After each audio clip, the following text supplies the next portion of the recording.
মৎস্য চাষের বাইরেও যারা ক্ষেত খামারে চাষবাস করেন, জমিতে চাষবাস করেন, এইরকম কৃষক ভাইদেরও পাশে আমরা দাঁড়াতে চাই। এবং সেজন্যই আমরা কৃষক ভাইদের জন্য কৃষক কার্ড দেবার পরিকল্পনা করছি। কৃষক কার্ড কথাটি শুনেছেন আপনারা আগে?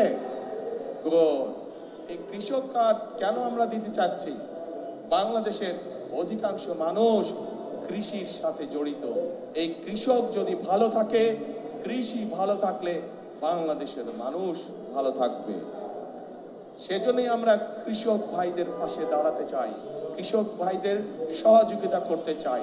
এই কৃষক কার্ডের মাধ্যমে আমরা কৃষক ভাইদের কাছে সার, তার প্রয়োজনীয় অন্তত একটি ফসলের, সমগ্রভাবে একটি ফসলের বীজ, কীটনাশক, সার আমরা পৌঁছতে চাই কৃষক ভাইদের কাছে সরাসরি, যাতে করে সেটি তাদেরকে সহযোগিতা করে ধীরে ধীরে অর্থনৈতিকভাবে মজবুত হওয়ার জন্য দৃঢ় ভিত্তির উপরে যাতে করে তারা দাঁড়াতে পারে।